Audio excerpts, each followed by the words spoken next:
साल 2023 Indian film industry के लिए बहुत ही ज़्यादा शानदार था। जहाँ पे इस साल किसी फिल्म ने 500 करोड़ रुपए कमाए तो किसी ने 700 करोड़ रुपए, किसी ने 700-800 करोड़ कमाए तो किसी ने 1000 करोड़ रुपए भी कमाए। यानी हम लोग साल 2023 का सक्सेस रेट देखें तो ये बहुत ज़्यादा बड़ा है, जिसमें साल 2023 में 7 ऐसी फिल्में आई है जिन्होंने 500 करोड़ रुपए से अधिक ग्रोस कलेक्शन किया है, जिसमें नंबर 1 से लेकर नंबर 3 तक की फिल्में बॉलीवुड से है, जिसमें जवान 1150 करोड़, पठान 1050 करोड़ और एनिमल 910 करोड़ रुपए कमाई, जो तीनों फिल्में बॉलीवुड से है। इसके बाद नंबर 4 पर तेलुगु साउथ इंडस्ट्री से सालार आती है, जिसने वर्ल्ड वाइड 717 करोड़ का ग्रोस कलेक्शन किया। और फिर इसके बाद फिर से बॉलीवुड से नंबर 5 पर आती है गदर 2, जिसने खूब सारा गदर मचाया, जिसके बदौलत इस मूवी ने 790 करोड़ का वर्ल्ड वाइड ग्रोस कलेक्शन किया। इसके बाद नंबर 6 पे तमिल साउथ इंडस्ट्री से सुपरस्टार रजनीकांत की फिल्म जेलर दस्तक देती है। इसका कलेक्शन गदर 2 से होने के बावजूद इस मूवी ने 710 करोड़ रुपए का बिजनेस किया, जो काफी ज्यादा इंप्रेसिव नंबर है। इसके बाद सबसे लास्ट में नंबर 7 पे जो मूवी आती है वह है तमिल साउथ इंडस्ट्री से लियो, जिसने वर्ल्ड वाइड 595 करोड़ रुपए कमाई। लेकिन इसमें इंटरेस्टिंग बात यह है कि जब आप इन 7 टॉप मूवीज की लिस्ट को देखोगे तो आपको मालूम चलेगा कि साल 2023 में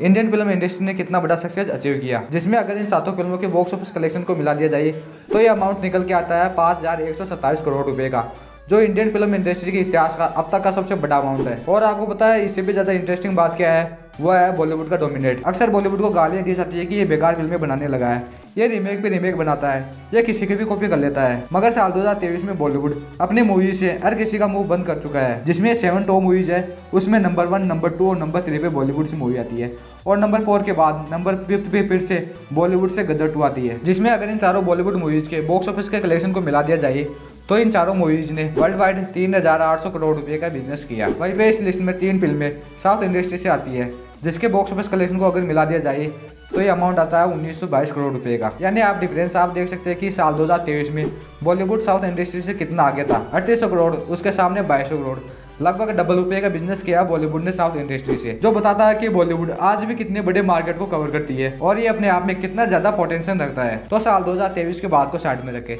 अब हम बात करते हैं साल 2024 की, जिसमें कहानी साल 2023 से बिल्कुल उलट होने वाली है, जहाँ पे साल 2023 में एक से बढ़कर एक ब्लॉकबस्टर मूवीज देखने को मिली, चाहे वह हिंदी लैंग्वेज से हो या साउथ इंडस्ट्री की किसी और लैंग्वेज से। उन्होंने कई सारे रिकॉर्ड्स को ध्वस्त किए। अगर साल 2023 के कंपैरिजन में साल 2024 की बात करें तो इसमें बहुत ही कम ऐसी मूवीज आएगी जो बहुत बड़े बजट के साथ बनी है या फिर एक बहुत बड़े स्केल पर रिलीज होगी, जिससे जाहिर सी बात है साल 2024 में 2023 की तुलना में बहुत ही कम हिट, सुपर हिट और ब्लॉकबस्टर मूवीज देखने को मिलेगी। लेकिन साल 2024 में 5 ऐसी फिल्में आएगी जो डेफिनेटली ब्लॉकबस्टर होगी, और इसके अलावा ये मूवीज इंडियन सिनेमा के कंटेंट बैरियर को तोड़कर बाहुबली की तरह एक नया इतिहास बनाएगी। और मैं आपको इन 5 मूवीज के बारे में ऐसी बात बताऊंगा जो आपने पहले सुनी नहीं होगी, और वीडियो को एंड तक जरूर देखना, जिससे कि आप इन मूवीज के स्केल के बारे में कोई भी बात मिस ना कर सके।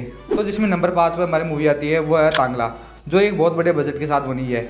रिपोर्ट्स के अकॉर्डिंग इस मूवी का बजट 150 से 350 करोड़ रुपये हो सकता है, लेकिन इस मूवी का अभी तक कोई ऑफिशियल बजट आया नहीं है। लेकिन जब आप इस मूवी का टीजर देखोगे तो आपको मालूम चलेगा कि इस मूवी का सिनेमेटोग्राफी कितना ज़्यादा बेहतरीन है। तमिल लैंग्वेज की ये फिल्म पैन इंडिया रिलीज होगी बहुत बड़े स्केल पे, जिसमें ब्रिटिशर्स के समय में गोल्ड माइनिंग का गोरख धंधा जिसको कुछ कबीले रन करते हैं, इसके अगेंस्ट ब्रिटिशर्स भी इस धंधे में अपना वर्चस्व स्थापित करना चाहते हैं। और भाई मैं बहुत ज़्यादा एक्साइटेड हूँ इस कहानी को थिएटर्स में देखने के लिए। सो गाइस आगे बढ़ के बात करते हैं इस लिस्ट की चौथी मूवी की ओर, जो है देवारा पार्ट 1, जो बहुत बढ़िया कॉन्सेप्ट में रन करेगी। जो कॉन्सेप्ट हम हॉलीवुड मूवीज या सीरीज में देखते हैं ये उस लेवल की होने वाली है, जिसके लीड रोल में रहेंगे जूनियर एनटीआर, और इसके अलावा जानवी कपूर भी इसके लीड रोल में रहेंगे, और उनके अगेंस्ट विलन होगा सैफ अली खान। जब इसका टीजर ड्रॉप हुआ था तो इसमें सिर्फ जूनियर एनटीआर को दिखाया गया, ज्यादा कुछ रिवील नहीं किया गया। लेकिन जब आप इसका सिनेमेटोग्राफी देखोगे तो आपको मालूम चलेगा कि इस मूवी को कितने बड़े ग्रैंड लेवल पे बनाया गया है, जिसमें 300 करोड़ रुपए का बजट फूका गया है। और मैं ये बात दावे के साथ कह सकता हूँ कि ये मूवी इस साल 1000 करोड़ रुपए कमाने वाली मूवीज की लिस्ट में रहेगी, क्योंकि जितना इंटरेस्टिंग इसका कॉन्सेप्ट है उससे भी ज्यादा इंटरेस्टिंग है इसका सिनेमेटोग्राफी, जिसके वाइब को अगर नोटिस करें तो ये पायरेट्स ऑफ कैरिबियन जैसी फील देता है। और इसके टीजर में एक इंटरेस्टिंग बात और देखने को मिलती है,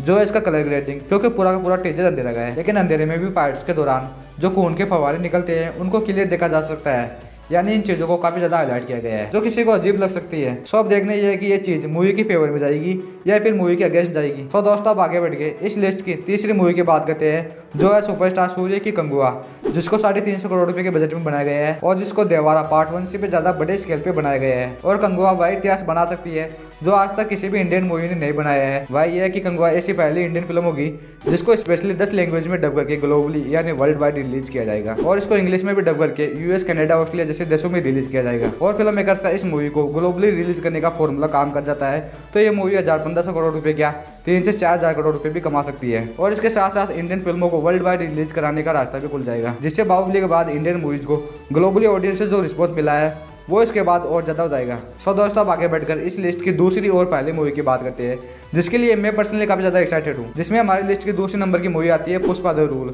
यकीन मानो भाई, मैं इस मूवी के लिए पर्सनली काफ़ी ज़्यादा एक्साइटेड हूँ, जहाँ पे 2021 में पुष्पा द राज ने जो चाप हम सबके ऊपर छोड़ा, यकीन मानो भाई दिल जीत लिया इसने। और इसकी स्टोरी, नरेशन और प्रेजेंटेशन ये सब तो शानदार था ही। इसके अलावा इसका क्लाइमेक्स जिसने गूज़बम्प तो दिया ही था, इसके साथ साथ ये जो एक हाइप क्रिएट करके जाता है वो हमसे कहता है वेट करो पुष्पा द रूल का। और भाई मैं बहुत ज़्यादा एक्साइटेड हूँ अल्लू अर्जुन को फिर से उस कैरेक्टर में देखने के लिए। और पुष्पा 2 के अनाउंसमेंट टीजर ने जो स्केल बिल्डअप किया है उसको देख के साफ मालूम चलता है कि ये मूवी बहुत आगे तक जाएगी, जो कई मूवीज़ की बॉक्स ऑफिस के रिकॉर्ड को ब्रेक करेगी। सो दोस्तों, अब फाइनली उस मूवी की बात करते हैं जो साल 2024 की सबसे बड़ी मूवी होगी, जो मेरी टॉप 5 मूवीज़ की लिस्ट की पहली नंबर की मूवी है। मैं बात कर रहा हूँ कल की 2898 AD की, जिसका पहले वर्किंग टाइटल नेम था प्रोजेक्ट के। इसका वर्किंग टाइटल नेम प्रोजेक्ट के ऐसे ही नहीं रखा गया था, इसके पीछे एक इंटरेस्टिंग हिडन डिटेल है जिसके बारे में हम आगे बात करेंगे। तो ये मूवी कितने बड़े स्केल की है, इसका आइडिया इस बात से लगाया जा सकता है कि ये इंडिया की पहली फिल्म है जिसका प्रमोशन हॉलीवुड के सबसे बड़े इवेंट कॉमिक कॉन में हुआ था। और ये इंडिया की पहली साइंस फिक्शन मूवी है जिसको 700 करोड़ रुपए के बजट में बनाया गया है, जिसमें बहुत बड़े बड़े नाम शामिल हैं। सुपरस्टार प्रभास, अमिताभ बच्चन, कमल हसन, दीपिका पादुकोण और राणा दग्गुबाती, जिसने बाहुबली में बल्लाल देव का रोल किया। और इस मूवी में इनके अलावा बाहुबली निर्माता एस राजामौली का स्पेशल कैमियो भी देखने को मिल सकता है। यानी जिस तरह की साइंस फिक्शन मूवीज हम हॉलीवुड में देखते हैं, कल की 2898 AD एल या जैसे उस लेवल की होगी, जिसमें top notch VFX and CGI, cinematography, आधुनिक शहर, स्काई स्केपर्स और आदि बहुत कुछ। और अगर इसके अलावा इस मूवी के स्केल की बात करी जाए तो इस मूवी को इंडियन लैंग्वेज के अलावा और कई सारी लैंग्वेज में डब करके रिलीज किया जाएगा, जिसमें इंग्लिश के अलावा इसको और कई सारी इंटरनेशनल लैंग्वेज में डब करके इसको ग्लोबली यानी इंटरनेशनल मार्केट में रिलीज किया जाएगा। और इसके अलावा इस मूवी के बारे में बहुत सारे इंटरेस्टिंग फैक्ट्स है, जिसमें सबसे पहले इस मूवी का वर्किंग टाइटल नेम प्रोजेक्ट क्या था, जिसके बारे में मैंने आपसे बात की थी। इसका वर्किंग टाइटल नेम प्रोजेक्ट क्या था, फिर मूवी के अनाउंसमेंट के बाद इसका नाम बदलकर कल की 2898 AD रख दिया गया, जिसके पीछे एक इंटरेस्टिंग थ्योरी है जिसके बारे में मैंने खुलकर मेरी इस वाली वीडियो में बात की है, जो आपके लिए एक बहुत ज़्यादा यूजफुल वीडियो है। इसके अलावा इस मूवी के ग्लिम्स में जो किरदार अमिताभ बच्चन का है वह स्वतंत्र हो सकता है, जिसके बारे में भी मेरे पास एक पुख्ता थ्योरी है, जिसके बाद मैंने मेरी इस वाली वीडियो में की। और इसके अलावा इस मूवी के बारे में बताने के लिए मेरे पास बहुत कुछ है जिसको मैं इस वीडियो में नहीं बता सकता, इसलिए आप मेरी इस वाली वीडियो को जाके जरूर चेकआउट करिए, जो बहुत ज़्यादा इंटरेस्टिंग है। सो दोस्तों, मेरा यह वाला वीडियो पूरा देखने के बाद आपको ये आइडिया लग गया होगा कि साल 2023 के कंपेरिजन में ज़्यादा ग्रैंड लेवल की मूवीज़ के लिए नहीं है, लेकिन कई ऐसी मूवीज़ आएगी जो डेफिनेटली इतिहास को बनाएगी। और इसके अलावा एक बात और देखने को मिलती है कि साल 2023 में पूरा का पूरा बॉलीवुड ने डोमिनेट किया, लेकिन इस साल 2024 में साउथ इंडस्ट्री डोमिनेट करेगा। यानी इस साल बॉलीवुड से एक भी ऐसी मूवी नहीं आएगी जिसके लिए मैं काफ़ी ज़्यादा एक्साइटेड रहूँ। और आप इस बारे में क्या सोचते हो कमेंट करके जरूर बताइए। और अगर आपने अभी तक मेरे चैनल को सब्सक्राइब नहीं किया है तो सब्सक्राइब जरूर कर लेना। मैं ऐसे यूजफुल वीडियो आपके लिए लाता रहूँगा, तो आप मेरे साथ बने रहिए।